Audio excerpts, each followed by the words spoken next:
Bisa pesan damai disampaikan oleh Presiden Joko Widodo ketika membuka KTT G20 di Nusa Dua Bali di hadapan para pemimpin negara G20. Ini Jokowi mengajak negara-negara anggota G20 bekerja sama mengakhiri perang Rusia-Ukraina. Iya, untuk membahas hal ini sudah bergabung bersama kami melalui sambungan Zoom ada Bapak Julius Purwadi Hermawan yang saat ini berada di Bali selaku pengamat hubungan internasional Universitas Katolik Parahyangan Bandung. Selamat pagi Pak Julius. Selamat pagi Pak Julius. Selamat pagi dari Bali yang lumayan panas nih. Lumayan panas. Baik, Pak, sebelum memulai pertanyaan ini soal pesan damai di Presiden Joko Widodo, kami penasaran dengan kondisi di sana seperti apa, Pak? Bisa ceritakan? Ya, saat ini kan rencananya hari ini kan pagi ini ke Mangrove ya, ada visit dengan leaders. Pak Jokowi sendiri sudah ada di sana, ya lalu kemudian tadi para wartawan juga sudah diajak oleh Pak Jokowi untuk melihat mangrove-nya seperti apa, lestarinya Bali gitu ya. Lalu kemudian memang sementara ini sedang dipending untuk leadersnya gitu, karena ada sesuatu yang Pak Usen Call, Usen Meeting di antara beberapa negara. Gitu.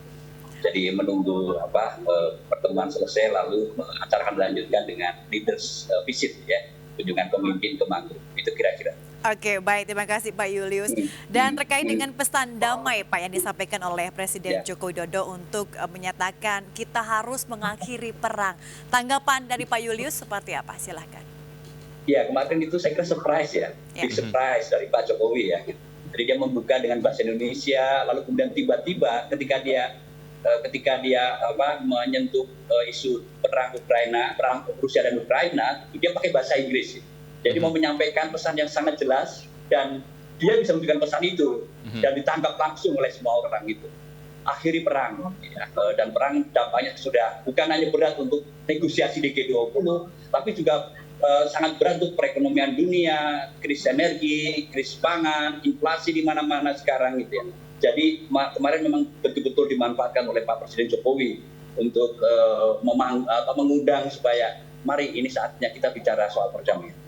Ya, untuk pesan tersebut Pak Julius, apakah pesan ini bisa menstop dengan perang Ukraina dan juga Rusia saat ini? Karena kan juga ada efeknya kan terhadap pangan, ekonomi, krisis global dan lainnya. Apakah bisa nge-stop dengan pesannya Pak Jokowi kemarin? Ya Mas Togi, betul ya. Apakah bisa men-stop ya? Itu saja tergantung apakah Rusia gitu ya punya inisiatif untuk tidak lagi mengirim pasukannya. Lalu kemudian juga apakah juga tergantung juga pada Zelensky gitu ya, not to fight back atau keras gitu ya, meminta dukungan dari Barat dan negara-negara Amerika Serikat dan pendukung yang lain gitu ya di sana gitu. Tapi juga tergantung pada NATO gitu ya untuk stop persenjataan ke sana gitu. Saya kira banyak sekali aspek ya untuk menentukan apakah seruan Pak Jokowi itu akan benar-benar berhasil gitu ya. Nah kita lihat ya hari ini moga-moga itu terjadi ya. Tapi kita juga tidak bisa optimistik ya atau over optimis gitu, bahwa seruan kemarin lalu kemudian mengakhiri perang ya. Moga-moga didengar dengan baik, dengan hati nurani gitu ya, dan ya kita lihat Bali akan menjadi momentum bagus untuk perdamaian juga di Eropa Timur dan di dunia. Ya, untuk G20 kan ini ya delegasi dari Rusia datangnya dari Menlu Rusia. Apakah ada respon dari beliau terkait dengan pesan Jokowi? Tampaknya tidak semudah itu ya, gitu ya. Tidak semudah yang kita ekspektasi bahwa baik kita dengar lalu telepon ke Moskow bahwa mari kita hentikan. Ya. Tidak semudah itu. Tetapi paling tidak ada ruang kompromi lah. Ya. Harapannya ada ruang kompromi. Terutama nanti kan kaitannya dengan komunike ya. Tadi sudah disebut juga disampaikan juga di MNC TV ini terkait dengan komunike. Jadi paling tidak ada luluh sedikit gitu ya, harapannya itu gitu. Lalu kemudian kan ini sikap Rusia akan menentukan juga negosiasi di hari ini juga ya, termasuk setelah makan siang. Itu kira-kira. Oke, baik. Terima kasih Pak Julius. Sebelum kita melanjutkan kembali dialog ini, kita akan menyaksikan bersama pemirsa dan juga Pak Julius ini terkait dengan persiapan untuk penanaman mangrove. Ini para pemimpin negara, sejumlah pemimpin negara sudah mulai mendatangi kawasan penanaman mangrove.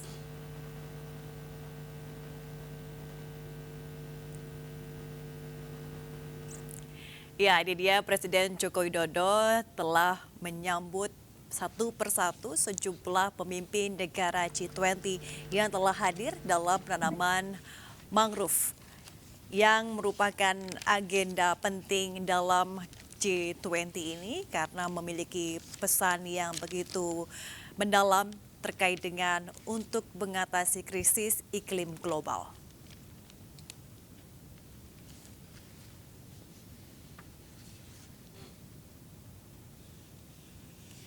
Ya, setidaknya ada 17 negara yang menghadiri KTT G20 ini, sehingga memang KTT G20 diharapkan tidak boleh gagal diselenggarakan di Indonesia dan tentunya kita berharap penyelenggaraan KTT G20 ini dapat berhasil.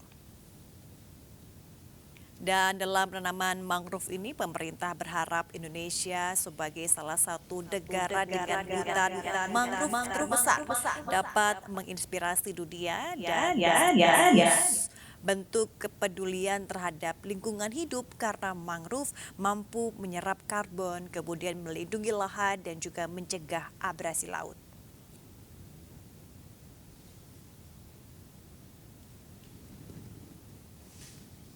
Ya, terlihat juga di layar kaca Anda ini ada salah satu pemimpin negara telah hadir pagi hari ini dan juga delegasi untuk menghadiri penanaman mangrove.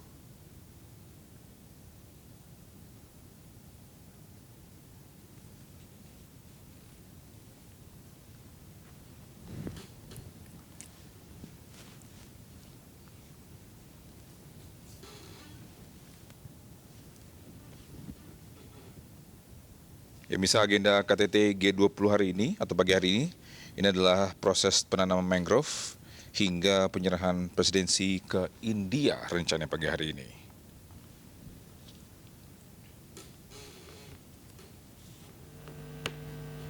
Ya, baik, kita akan melanjutkan kembali dengan dialog bersama dengan Bapak Julius Purwadi Hermawan. Pak Julius, tadi juga Pak Julius telah menyampaikan bahwa Presiden Joko Widodo juga menyampaikan beberapa permasalahan yang dihadapi oleh Indonesia juga dan juga terkait dengan krisis-krisis global juga dihadapi juga sama. Ini karena apalagi kalau kita melihat bahwa 2 tahun kemarin ini dunia dihadapi oleh pandemi COVID-19. Kemudian kalau dari yang disampaikan oleh Pak Jokowi, apa saja kerjasama yang diharapkan ke depan? Ya, banyak ya, cukup banyak sekali. Yang pertama terkait dengan agenda prioritas Indonesia. Seperti misalnya terkait dengan penanganan COVID, ini kan juga belum selesai ya. Kita berhasil menghasilkan kesepakatan tentang gimana pendanaannya, termasuk juga komitmen keuangannya ke negara-negara ya, 1,4 billion juga cukup banyak ya. Itu 1 tahun. Lalu kemudian yang penting juga adalah energy transition, ya, transisi energi ke depan yang jadi salah satu prioritas juga. Gitu. Dan kita berharap sekali kita punya potensi sumber-sumber energi terbarukan yang cukup banyak, ya, tapi perlu investasi untuk masuk ke sini. Gitu, ya. Itu juga diharapkan sekali oleh Pak Jokowi. Kemudian soal digitalisasi, itu saja kerjasama antara negara-negara berkembang, di antara negara maju dan berkembang, di bidang teknologi, digital, saya kira menjadi bagian yang diharapkan sekali juga dihasilkan dalam KTT. Yang menarik pun juga salah satunya ini gerakan dari Pandemic Fund yang dilakukan oleh Pak Jokowi kemarin. Bagaimana respon para pemimpin negara? Ya, saya kira ada negara yang, kan kita belajar dari 2 tahun terakhir ini kan ada negara yang siap, ada negara yang tidak siap. Ya. Yeah. Dan sebagian besar negara tidak siap sesungguhnya, Mas Toki ya, tidak siap. Nah, justru itu Pak ini dibutuhkan untuk negara yang tidak siap, gitu. Yang responsifnya lemah, yang resiliennya sangat lemah ke depan, gitu ya. Harapannya dana yang tersedia ini bisa membantu negara-negara yang tidak siap ini untuk terus berkembang ke depan. Dan saya kira urgensi sangat tinggi ya, penyakit tidak bisa diduga gitu, pandemi 100 tahunan, tapi saja tahun depan, 2 tahun lagi, 10 tahun lagi, gitu ya. Tapi semua membutuhkan tingkat responsif yang sama. Oke, baik. Pak Julius, terkait dengan pesan damai yang disampaikan oleh Bapak Jokowi terkait dengan kalau kita melihat bahwa Presiden Putin dan juga Zelensky tentunya tidak hadir dalam KTT G20, namun bagaimana respon dengan negara-negara anggota G20 lainnya terkait dengan pesan damai yang disampaikan oleh Presiden Joko Widodo? Ya, tampaknya cukup positif ya, saya melihat, saya mengamati ya. Sesederhana lihat baca-baca mereka, gitu ya. hadir di mangrove ini, gitu ya. Apakah masih bisa senyum atau emosi yang muncul, gitu ya. Bisa dicermati gitu. Artinya ada sentuhan yang kena gitu ya dari serangan Pak Jokowi kemarin gitu ya. Nah, secara lisan memang semuanya akan tergantung gitu ya, tergantung banyak hal seperti tadi saya sampaikan. Tidak semudah membalikan telapak tangan gitu ya. Hari ini, kemarin disampaikan lalu hari ini stop perangnya gitu ya. Dan banyak tetap yang pesimis juga gitu bahwa kemarin seruan disampaikan perang masih akan beberapa tahun lagi gitu, karena banyak negara yang dapat untung ternyata dari berlanjutnya perang antara Rusia dan Ukraina ini. Ya. Oke, baik. Apakah juga mungkin ada rencana pun juga kan negara-negara kayak Amerika atau China ini pun juga pastikan turut imbas juga dengan perangnya di Rusia dan juga Ukraina juga. Apakah mungkin hari ini pun juga ada pertemuan bilateral dengan para pemimpin ini?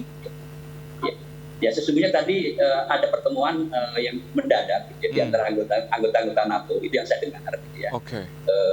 Ada pertemuan mendadak ya. Itu alasan kenapa kunjungan ke mangrove ini ditunda sebentar tadi gitu ya, karena pemimpin anggota G20 yang juga anggota NATO melakukan pertemuan. Nah, itu saya belum dengar update-nya ya. Kenapa tiba-tiba pas banget ada jadwal di Bali ini harus meeting. Artinya kan ada urgensi ya. Mas Toki, saya belum tahu apa yang terjadi, apa yang dibicarakan gitu ya. Moga-moga sinyal positif ya, bukan sesuatu yang negatif untuk ini. Kita akan dengar. Lalu kemudian nanti ada bilateral meeting. Jadi setelah kunjungan ke mangrove akan ada waktu untuk bilateral meeting cukup panjang ya. Sebelum makan siang, lalu kemudian baru jam setengah dua dimulai lagi seksi yang terakhir ya, terkait dengan digital transformation. Nah, kesempatan bilateral meeting itu jadi sangat penting. Kita cermati nanti siapa bertemu dengan siapa gitu. Saja mereka sudah ada janjian ya gitu ya. Dan itu justru yang paling efektif ya untuk meredakan suasana. Gitu. Berharap banget nanti kita lihat jam 3 lah ya kira-kira ketika penutupan apakah sesuatu big surprise ya dari Indonesia, dari KTT Bali ini.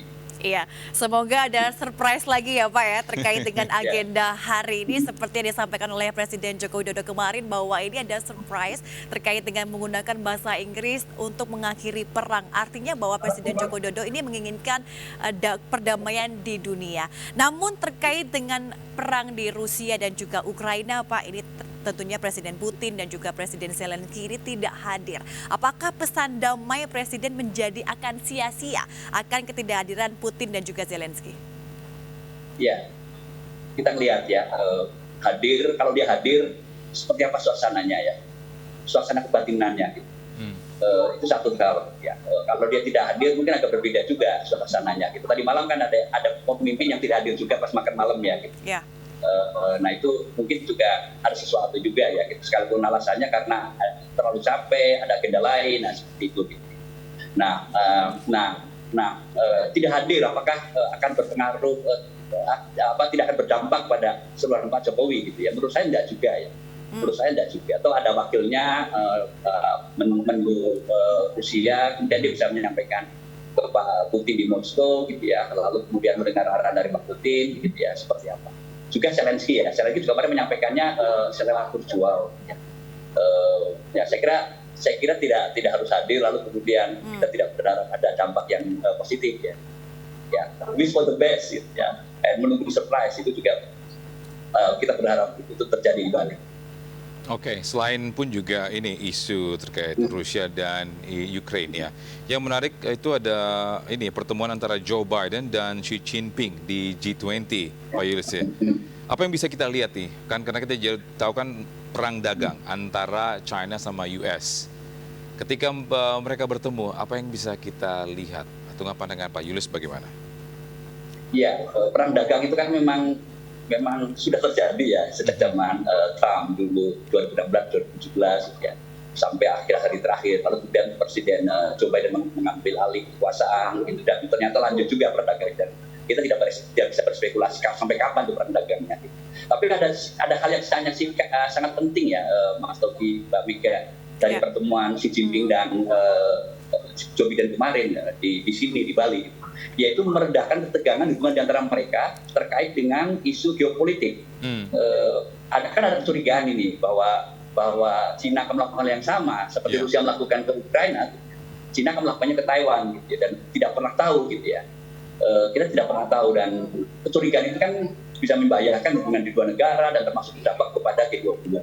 Dan kita patut bersyukur mereka bertemu dulu ya kemarin dan clear gitu ya. Sepertinya mendapat jaminan bahwa invasi tidak akan terjadi gitu ya. Kerjasama ya, tetap bisa dipelihara antara Amerika Serikat dan China, dan itu berpengaruh banget untuk itu. Oke, Pak Julius, kita akan break sejenak, jangan kemana-mana. Dan pemirsa tetaplah bersama kami di Breaking News. Ya, kembali bersama kami di Breaking News. Pemirsa, ada yang menarik dalam acara Welcoming Dinner and Cultural Performance G20 Indonesia di Taman Garuda Wisnu Kencana, Bali. Ya, Presiden RI keempat dan kelima, Megawati dan SBY duduk dalam satu meja dalam sebuah rangkaian acara pertemuan G20 di Bali. SBY dan Megawati duduk satu meja bersama sejumlah mantan presiden dan wakil presiden Republik Indonesia. Selain keduanya, ada pula mantan wakil presiden Yusuf Kala dan Tri Sutrisno hingga Hamzahas. Ketua DPR Puan Maharani juga duduk bersama mereka. Kebersamaan ini menunjukkan kedewasaan dan kenegarawanan dari para mantan presiden dan wakil presiden Republik Indonesia.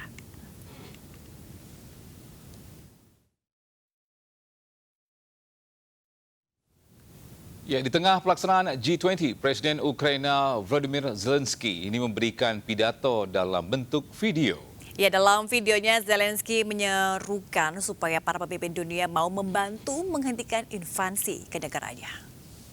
Хочу, щоб ця агресивна російська війна закінчилась справедливо і на основі статуту ООН і міжнародного права, а не аби як, за влучним формулюванням пана генерального секретаря ООН Антоніо Гутерріша. Не варто пропонувати Україні компроміси з совістю, суверенітетом, територією та незалежністю. Ми поважаємо правила і ми люди слова. Україна завжди була лідером миротворчих зусиль, і світ це бачив. І якщо Росія каже, що нібито хоче закінчити цю війну, хай доведе це діями. Очевидно, що словам Росії довіряти неможливо і не буде ніяких Мінськів-3, які Росія порушить одразу ж після укладення. Ya, pemirsa, ini terkait dengan tadi ya pernyataan dari Zelensky sendiri terkait juga untuk menghentikan invasi ke negaranya.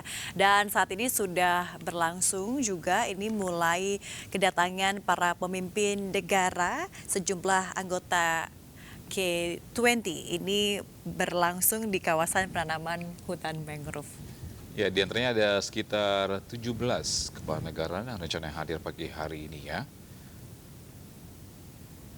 Dan terlihat juga ada Presiden Korea Selatan telah hadir.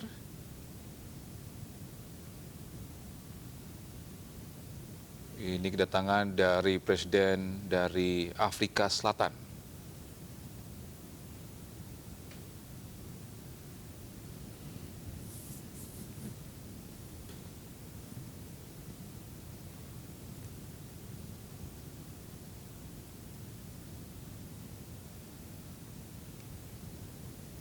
Ya, rencana pun juga penanaman mangrove pada pagi hari ini. Ini adalah bentuk kepedulian Indonesia terhadap krisis iklim di dunia. Ya, ini sejumlah pemimpin negara sudah menghadiri kawasan penanaman mangrove dan telah disambut oleh Presiden Joko Widodo. Ya, terlihat juga para pemimpin negara ini menggunakan kemeja putih dan juga celana panjang. Di antaranya tadi ada juga menggunakan celana jeans, Mega ya. Memang hari ini memang acara casual ini ya, casual, informal santai. juga santai karena terkait dengan ini suasananya di alam. Ini menunjukkan alam yang indah di Bali yang merupakan milik Indonesia. Dan kemarin saya juga sempat melihat bahwa di media sosial dari Pak Joko Widodo menyatakan bahwa welcome to Bali, welcome to Indonesia. Karena memang kalau kita melihat terkadang di luar negeri sana ini menganggap Bali sebuah negara, ya kan? Tapi ternyata memang Presiden Joko Widodo menegaskan bahwa Bali merupakan bagian dari Indonesia yang begitu indah alamnya dan juga begitu segar ini kondisinya ya. Baik, pemirsa, kita akan melanjutkan kembali dialog dalam Breaking News ini bersama dengan Bapak Julius Purwadi Hermawan. Pak Julius, tadi kita juga bersama-sama menyaksikan terkait dengan pesan yang disampaikan oleh Presiden Zelensky. Ini ingin menyampaikan bahwa agar Presiden anggota G20 ini juga membantu untuk menghentikan invasi di negaranya. Tanggapannya Pak Julius? Ya, kemarin sebelum dia menyampaikan pidato secara visual, dia menyampaikan bahwa akan menyebut G20 sebagai G19. Itu kan sentimennya Pak Zelensky bahwa seharusnya Rusia tidak lagi ada di G20. Tapi sebenarnya message itu sudah digaungkan lagi dengan di pidato di virtual itu. Gitu ya. Ayo dong G20 bantu kami gitu ya, untuk segera mengakhiri perang ini dan jauh lebih serius. Gitu ya. Ini perang sudah berjalan 8 bulan atau lebih dan analisisnya akan berbulan-bulan lagi, mungkin bertahun-tahun lagi ke depan gitu. Dan harus ada aksi konkret gitu ya, untuk menghentikan perang ini. Jadi setelah perang ini selesai nanti gitu ya, pun masih ada lagi tuh jalan panjang untuk rekonstruksi Ukraina gitu ya, membangun jembatan, membangun gedung, rumah sakit yang dihancurkan itu gitu ya. Dan itu nanti juga butuh komitmen G20 lagi gitu ya. Lalu untuk sementara waktu, kalau perang terjadi kan ada korban-korbannya nih, gitu ya. Butuh bantuan kesehatan, butuh bantuan obat-obatan, gitu ya, butuh bantuan pangan, gitu ya. Dan ini perlu juga aksi yang konkret juga, gitu, untuk memberi bantuan kemanusiaan. Seperti itu. Nah, kita berharap sebetulnya di Bali ini, gitu, ada juga komitmen yang sangat serius, ya, lebih serius terkait. Mari kita dorong berakhirnya perang. Mari kita berkomitmen untuk membantu kemanusiaan, gitu. Lalu kemudian mari kita rekonstruksi Ukraina. Ya, tapi mungkin agak muluk-muluk ini, mungkin seperti muluk-muluk ya, gitu. Tapi paling tidak sinyal itu harus ada lah. Lampu hijaunya adalah di Nusa Dua ini, gitu. Harapannya begitu. Ya, bisa dibilang pun juga ini ya, signal atau nggak pesan dari Jokowi ini sangat serius Pak ya untuk Ukraina dan Rusia ini agar berdamai ya. Nah, mungkin pun juga mungkin selain mungkin ini ya perdamaian pun juga mungkin ada agenda-agenda untuk one day ketika mereka mungkin perang sudah selesai, ada mungkin rebuilding Ukraine untuk membantu ini. Mungkin ada program itu dipesan di kemarin. Ya, harusnya ada. Tetapi untuk hari ini yang paling urgent itu kan bantuan kemanusiaan yang sangat urgent. Ya. Harus diberikan akses untuk orang-orang di daerah Donetsk ya, di Donbas yang dikuasai oleh Rusia, ya, akses kemanusiaan, akses UN, Forces, humanitarian Satgas itu ya, untuk bisa masuk ke sana. Nah, itu saya kira yang paling urgent, ya, yang minimal ya, bisa terjaga. Ya. Memang itu urusannya ada di UN ya, bukan di G20. Nah, tugas G20 itu saja adalah memperkuat UN-nya. Jadi menyerukan UN untuk memastikan bahwa bantuan kemanusiaan bisa mendapatkan akses di sana. Dan Rusia harus menerima itu. Lalu kemudian yang lain tentu saja supaya Ukraina tetap survive, lalu dunia dampaknya berkurang, misalnya pangan, gitu, misalnya energi, gitu ya. Bukalah akses untuk Ukraina ekspor bahan pangannya, gitu. Ini kan akan membantu sedikit mengamankan suplai pangan dunia. Nah, itu kan yang urgentnya. Menurut saya seharusnya bisa terjadi ya, di hari ini ya, harapannya. Apakah ada sesi nanti pertemuan antara mungkin Rusia dengan Sekjen PBB Gabriel Yesus? Sekjen PBB ini lebih netral ya, jadi bisa kemana-mana ya. Dan seyogianya komunikasi itu harus terjadi. Saya belum tahu jujur agenda bilateral meeting ini siapa dengan siapa gitu ya. Tapi waktunya cukup panjang. Ini nanti setelah mengunjungi mangrove, lalu kemudian sampai makan siang, mungkin 1:30 ya. Sebelum 1:30 mereka mulai satu sesi lagi yang terakhir. Ya, harapannya seperti itu Mas Tobi ya. Kenapa Sekjen PBB juga tidak bisa, seharusnya ya harusnya bertemu ya dengan perwakilan dari Rusia, itu akan sangat indah lagi. Oke, baik. Pak Julius tadi terkait dengan video dari Presiden Zelensky juga ini artinya bahwa sepakat adanya perdamaian dengan yang disampaikan oleh pesan Jokowi adalah untuk mengakhiri perang dan juga ada perdamaian. Artinya juga memang ini Presiden Zelensky ini ingin terkait dengan menciptakan perdamaian. Nah, kalau misalnya dari Rusia sendiri apakah ada respon juga terkait dengan hal itu, Pak Julius? Nah, ini satu hal yang sangat menantang untuk G20 ya. Apa yang membuat Rusia kemudian berpikir untuk menghentikan serangannya? Ya, apa gitu ya?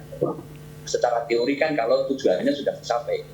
Nah, tujuannya itu apa? Apakah seperti disampaikan oleh Rusia secara resmi, kita kan ingin melindungi orang-orang Rusia yang ada di wilayah Ukraina Timur yang haknya dilanggar. Seperti itu. Nah, kalau ini menjadi tujuannya, ya bicarakan itu, gitu, bahwa Ukraina berkomitmen untuk melindungi. Gitu. Nah, tampaknya kita juga tidak tahu apakah itu tujuan finalnya, gitu ya. Sepertinya Rusia melihat bahwa orang Rusia yang ada di Ukraina Timur bisa aman kalau mereka punya negara sendiri, gitu, atau mereka bergabung dengan Rusia. Gitu. Dan ini yang mungkin tidak akan ketemu nanti dengan Ukraina. Gitu. Ukraina kan sudah menawarkan di visual videonya kan itu menawarkan paket damainya, syarat-syaratnya seperti apa gitu ya. Dan tampaknya agak keberatan. Rusia kan tetap keberatan gitu menerima tawaran yang ada di paketnya Zelensky gitu. Nah itu jalan panjang ini Mas Toki, Mbak Mega ya. Nah pada saat yang sama yang terjadi kan negara Eropa, Uni Eropa gitu, negara Eropa Barat, lalu kemudian Amerika Serikat, kemudian Kanada, Australia, gitu kan, seperti terus mengucilkan ya, mengucilkan Rusia, gitu, apakah dengan sanksi, gitu, atau dengan cara-cara yang lain, gitu ya. Nah itu saya kira juga tidak positif ya untuk proses perdamaian yang ada di Ukraina ini. Sepertinya masih akan jalan panjang.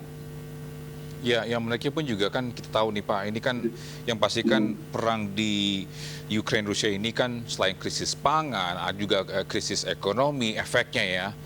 Yang pasti kan kita berharap tidak berkepanjangan. Karena ini tadi sempat sampaikan dengan Pak Julius ini dari Eropa, efeknya Eropa dan beberapa negara termasuk di Asia pun juga. Nah ini untuk kesepakatan G20 ini apa Pak konkretnya nanti rencananya atau mungkin harapan dari Bapak nantinya?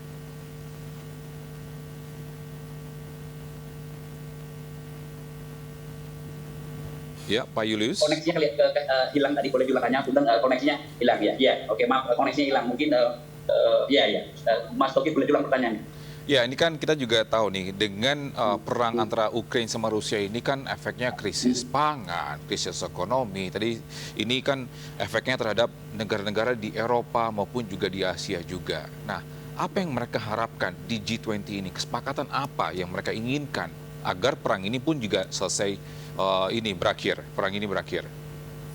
Ya, nanti ada komunike ya, harapannya ada komunike dikeluarkan nanti sejam 3 ya, kira-kira pada waktu penutupan, lalu handover ke presidensi berikutnya India.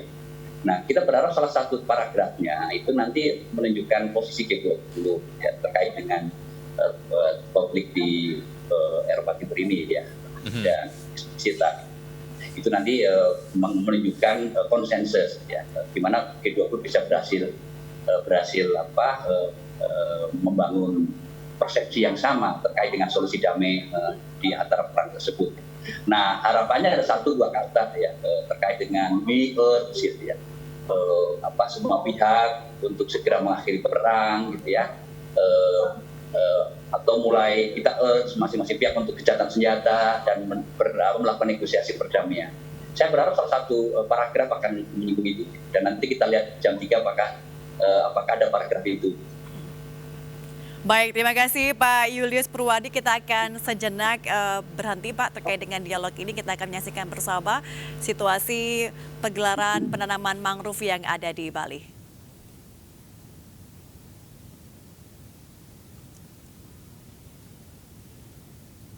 Ya, ini pemirsa, sejumlah pemimpin negara sudah menghadiri penanaman mangrove dan rangkaian acara KTT G20 hari ini tentunya dimulai dengan penanaman mangrove bersama para pemimpin dunia, dan lokasi kegiatan ini berlangsung di Taman Hutan Raya Ngurah Rai dan Pasar Bali. Acara ini tentunya akan berlangsung, ini saat ini sudah mulai berlangsung sampai nanti diperkirakan pukul 10 sampai 11 waktu Indonesia Tengah terkait adanya kegiatan tersebut sepanjang jalan mulai dari Jalan Siligita, kemudian Jalan Bypass Ngurah Rai, kemudian juga Tol Bali Mandara ditutup sementara dan hanya diperuntukkan bagi para tamu negara. Ya, terlihat juga beberapa pemimpin negara ini sudah hadir pagi hari ini. Sebelumnya kami melihat kepala atau enggak presiden dari Afrika Selatan hadir. Ini salah satu pemimpin dari Uni Eropa.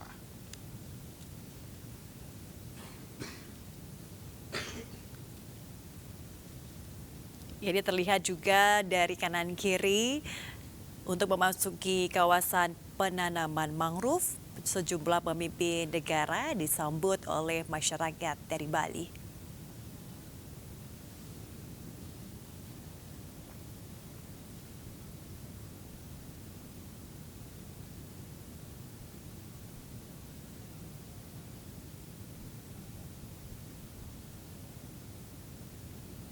Ya, ini rombongan pemimpin negara, sejumlah pemimpin negara untuk memasuki kawasan penanaman mangrove.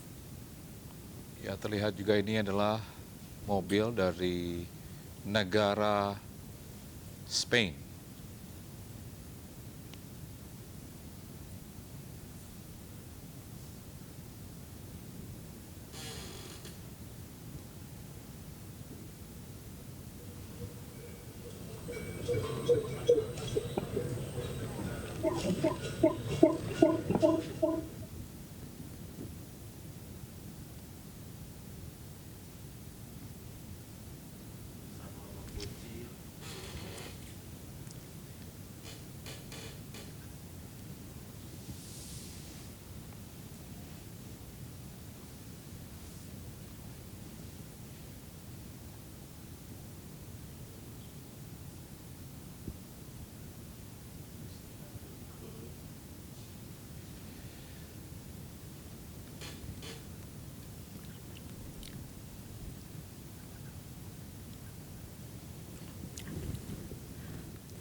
Baru saja keluar dari mobil. Ini adalah Presiden Spain.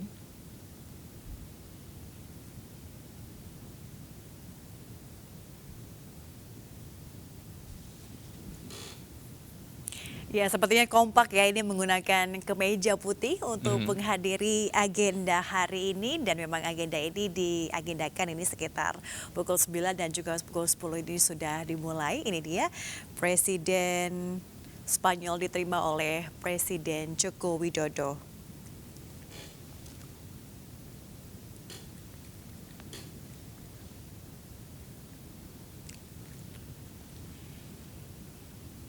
Ya, ini Presiden Felipe ke-6 dari Spanyol telah memasuki kawasan penanaman mangrove.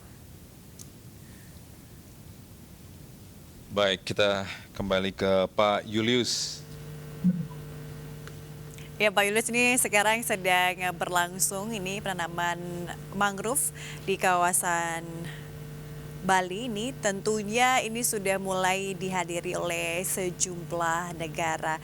Kalau boleh disampaikan Pak, sebenarnya apa tujuan juga ini dan apa yang pesan ingin disampaikan terkait dengan penanaman mangrove di Bali?